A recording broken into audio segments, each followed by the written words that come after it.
Yes, yes, fight fans, body and mind, sports, my people, you are fully appreciated in this round. My guys, my people, I do have for you Jerome Ennis versus Teofimo Lopez and Chris Eubank Jr. versus Conor Benn. My guys, Martin Bakole versus FA Ajagba, as well as I will be giving you a little bit also on Terence Bud Crawford, Sebastian Fundora, and Erroll Spence. My guys, my people.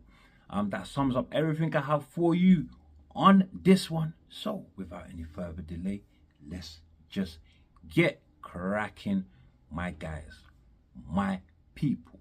Starting with Jerome Ennis versus Teofimo Lopez.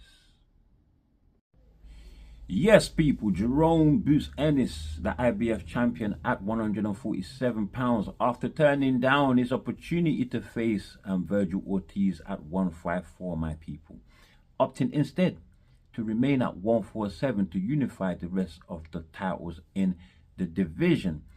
Well, he's now linked with Teofimo Lopez. So that begs the question, where are the fights that Jerome Ennis wants at 147? Because Teofimo Lopez, he's not a 147-pound fighter. He's in fact the WBO champion at 140 pounds, my people. So a pleasant surprise though, but not the fight that we were expecting from Jerome Ennis. In fact, not the fight that we were wanting. Although Teofimo Lopez is a good fight, and we're going to get into that soon, my guys, my people. Teofimo Lopez, who actually was the one that had the cojones, my people, to call out Jerome Ennis. So yeah, I don't blame Ennis for accepting this fight at all, my guys. But he has accepted it under one condition. He has expressed to his promoter that he guarantees him a fight at 147 with one of the champions, my people. So a unification bout, my guys, my people. So what is the situation there? What are the barriers in the way of making these fights for Ennis at 147, my people? Let's look at the champions, starting with Brian Norman, the WBO champion. The problem there is Brian Norman has a fight coming up, so no room for negotiations, meaning that is a no-go area. But what about the WBC champion, Marius Barrios? Well, the barrier there is that Marius Barrios is in talks to make a fight happen with Conor Benn, which to me, it looks like Eddie Hearn, who Conor Benn is also signed to under Matchroom. It looks like is prioritizing Conor Benn over Jerome Ennis to make a fight with Marius Barrios, even though Eddie Hearn is fully aware that Jerome Ennis is his champion at 147 and has been interested in the Marius Barrios fight for some time. Ennis expressed that Marius Barrios is in fact the biggest fight available to him at 147, my people. And not only that, him and Eddie Hearn have been in conversation before with Marius Barrios to make this fight happen. Eddie Hearn actually put an offer forward to Marius Barrios. Marius Barrios, he refused that offer, you know, preferring a more lucrative offer to face Abel Ramos, my people. And he nearly lost that fight. But Abel Ramos, yeah, it's not even on the level, much lower level as a fighter than to Jerome Ennis, by the way. And he's not even a champion like Ennis. Ennis is a champion, my guys. And doesn't even pose half the threat as Ennis. I mean, with Ennis and Barrios, not only would that have been a unification bout, but would have been a fight that guarantee you Barrios would have lost that fight. So give him at least outbid outbid, you know, the other promoter that is putting up a much better offer to Barrios. Come on, come on. So yeah, to me it seems like Eddie Hearn is not really making the strongest effort, my people, to land these fights for Ennis at 147, and it's plain to see, my guys, that he's prioritizing Conor Benn over Ennis in this situation. Anyway, there is another champion available, and that is Ennis Stanionis, the WBA champion. However, though, Stanionis right now has a mandatory to honor in Shakram Gassiev. One fortunate thing, though, is that Gassiev is also under Matchroom and Eddie Hearn. So the plan is to give Gassiev the step aside money. Hopefully he accepts and makes room for Stanionis and Ennis to make their unification bout. They still have to jump over the hurdle of Eddie Hearn giving low ball offers, because Stanionis, he said previously he was given an offer as well, but it just wasn't good enough, my guys, my people. So hopefully this time they would give him a good enough offer that he cannot refuse, my people. However, though, if they are not able to make the fight with Ennis and Stanionis, I still believe Teofimo Lopez is a great opportunity, because even a better opportunity than Virgil Ortiz, I reckon. He's a bigger name than Virgil Ortiz, a more accomplished fighter than Virgil Ortiz, and more accomplished than Ennis as well. Ennis right now 33 wins in his career, 29 coming via KO, no losses, no draws. An unbeaten record is all he has to show at 27 years old. It's all he has to show for the elite fighter that he is. Doesn't make any sense, my people. But this is a big fight, my guys, my people. And yeah, not the fight I was looking for, not the fight fans were looking for, but a very pleasant one. A very pleasant one at that, my guys. Teofimo Lopez, who is known for cranking up his fighting ability when facing who he seems to be a threat, an elite fighter, someone of you know, the champion in his division, the best fighter in his division. I mean, we saw him you know, with Teofimo Lopez. I mean, we saw Teofimo Lopez with Lomachenko and Josh Taylor there. You know, we saw his performance there against the top of their division, my people. So maybe Ennis too might be another elite scalp on Teofimo Lopez's record if they should make this fight, even though I highly doubt it. You know, Ennis is on a different level, my guys, I have to say. But that's all I have to say on this matter, though, my people. On to the next one, my people. On to the next one. So, now, people, let us visit one big speculative fight that could happen on UK soils, my people. And if you are saying that fight is Chris Eubank Jr. versus Conor Benn, then, my people, you are absolutely correct. 100% right, my people, my guys. But I have one good news regarding this situation. As you guys know already, Conor Benn is now free to fight on UK soils, my people. Regardless of how some people may feel about the situation, the boy is free to fight, you know, as soon as he wants, my people, as soon as he wishes, my guys, my people.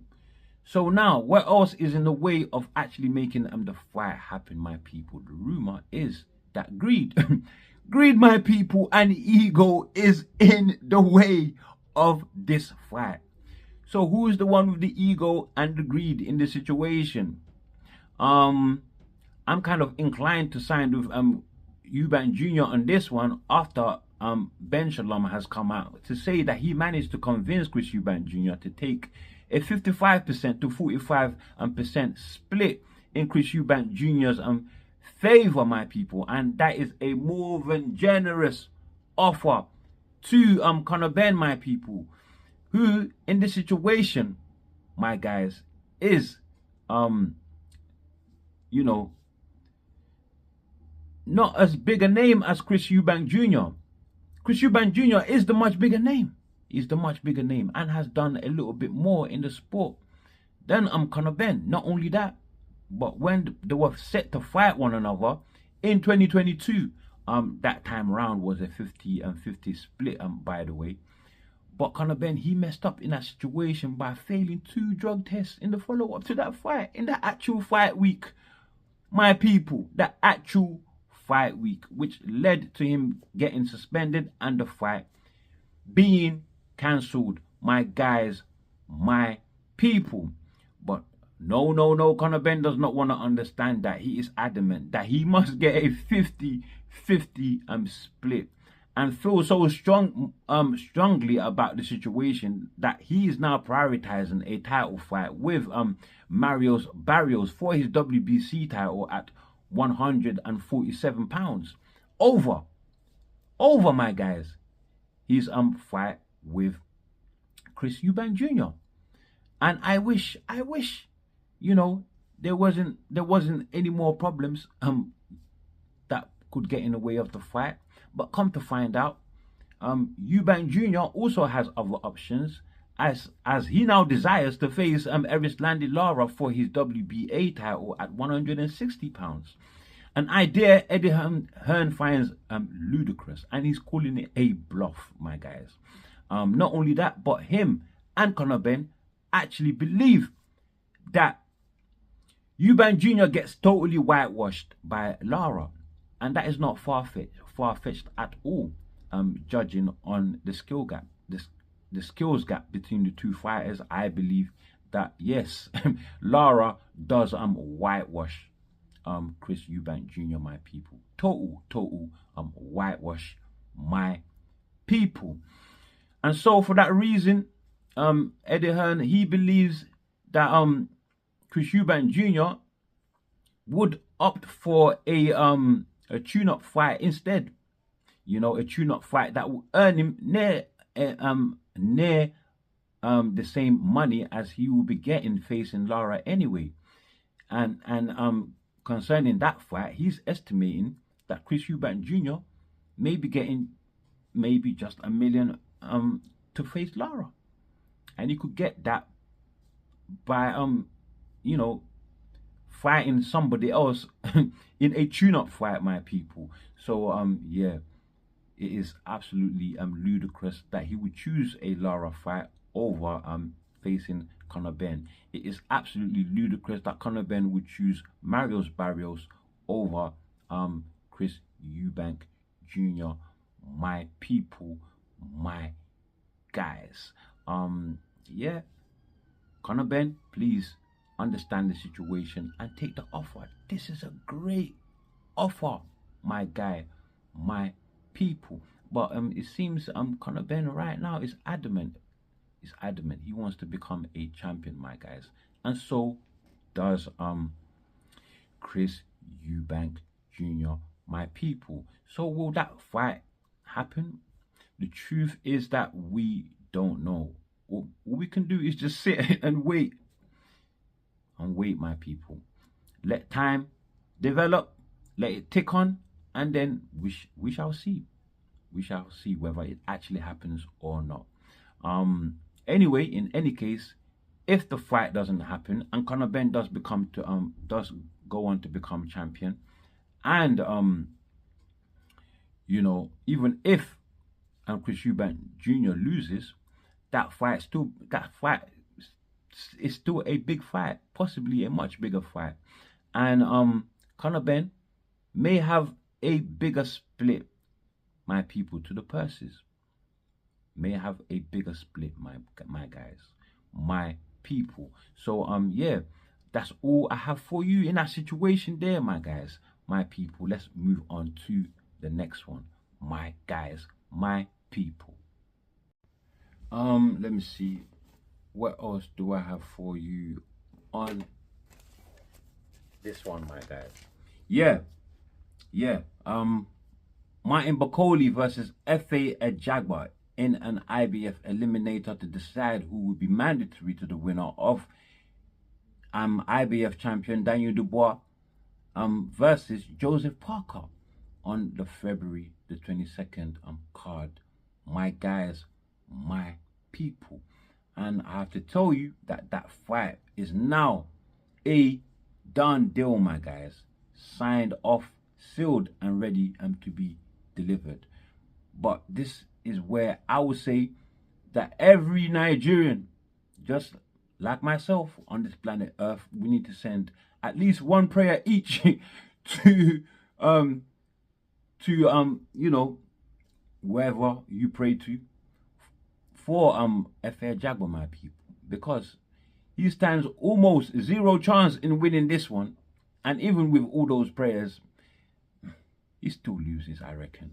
You know, because, you know, F.A. Ajagba, not only is he notoriously slow, my people, and stiff, my people, but can he actually take the punches from Martin Bakole? I don't think so. I don't think so, my guys. But I can tell you for free that Martin Bakole will happily eat F.A. Ajagba's punches for free.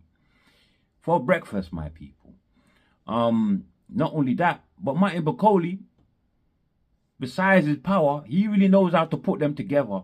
He surely really knows how to put them together. So he has more speed. Despite that he's the bigger fighter than F.A. Ajagba, bigger in size and stature, you know.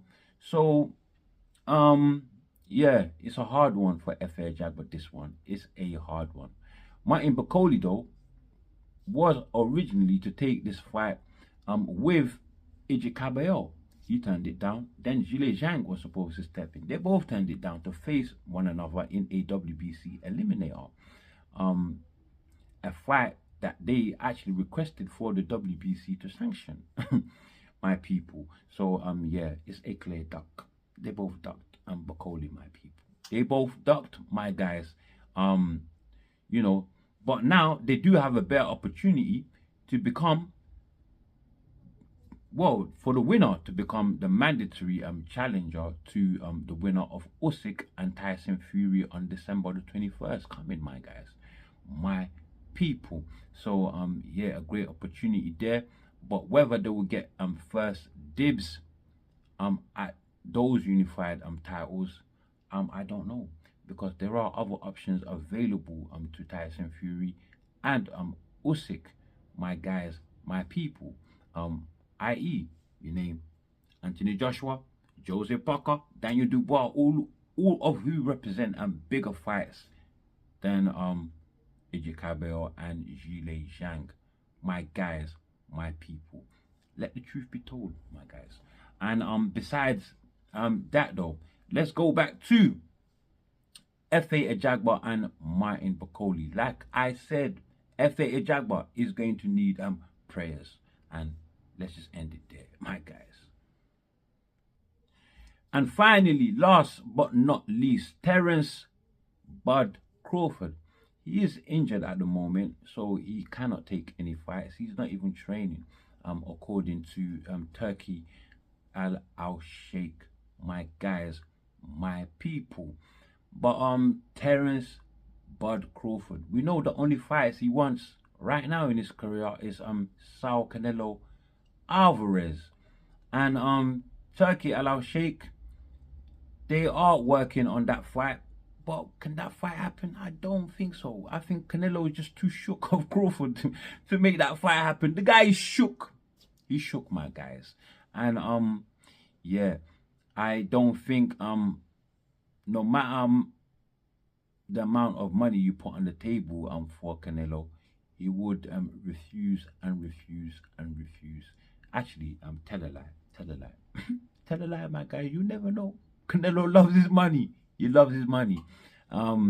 Maybe if you do offer him a good, great, substantial amount of money, he may just take it. After all, this fight is going to do great on pay-per-view too. And I'm putting it to make just as much as Floyd Mayweather versus Canelo or Floyd Mayweather versus Oscar De La Hoya made, and I'm being real about that. Or even Sao Canelo, or even Mayweather versus Pacquiao. This is one of those fights that's gonna be up there, I reckon. It's gonna be a huge pay-per-view fight, and I'm here to see it, my guys. If it actually happens, which I doubt it would, because Canelo is that shook, scared of a smaller fighter who he has previously said is a easy win, easy payday, my guys. Nevertheless, though, Terence Bud Crawford is not going to let his career rest alone on the laurels of Sao Canelo Alvarez, my guys. He has said that if in fact he does not get that fight, he would move on and chase other opportunities, my people. So perhaps he may be chasing an opportunity to become undisputed in the division, my people, at 154. We do know that Sebastian Fundora, he wants an opportunity to get a crack at Terence Bud Crawford, my guys, my people. So maybe we just might get that fight. Yeah, another person who Fundora is linked with is of course Erroll Spence Jr., who is now ranked number 1 in the WBC rankings at 154 after losing his titles in an undisputed matchup a year ago versus Terence Bud Crawford, more than a year ago, my people. And approaching that fight, his last win was with Eubanks. So yeah, his last win was way long ago, my guys. So does he really deserve to be in the number 1 spot in the WBC rankings ahead of so many other fighters?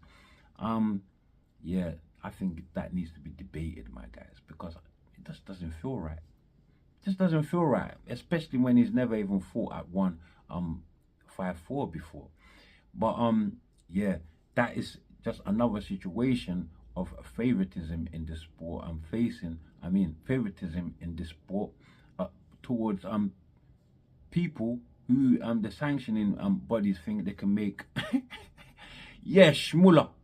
It talks, and it talks big. However, that's all I have for you people on this one, my guys, my people. And before you leave, do share, do like, subscribe, and of course drop your comments below. And as always, stay super blessed.